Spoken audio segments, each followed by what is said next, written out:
head of the FBI is saying the country is seeing threats at an alarming rate since the Israel-Hamas war. There's obvious areas of threats like synagogues and churches.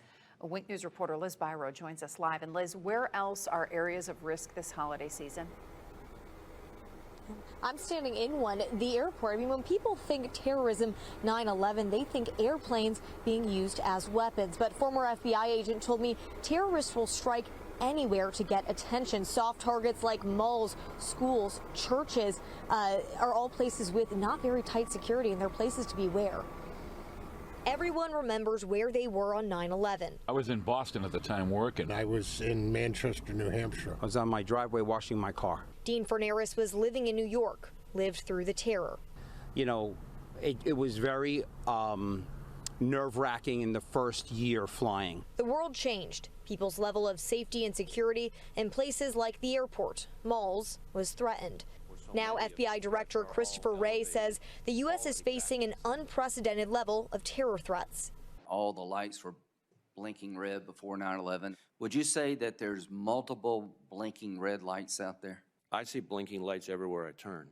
Bob Foley remembers where he was, working at his job in the FBI. He says blinking lights means intelligence traffic, interceptions of communications, information from field operatives. The FBI says the primary targets, churches, synagogues, and members of the Jewish community. Foley says acts of terror can happen anywhere attention can be brought to a message, but we are in a much better place today than 2001. Currently, water has reached this level and all the priorities are being addressed. However, the apparatus for intelligence and investigation on terrorism activity is considerable.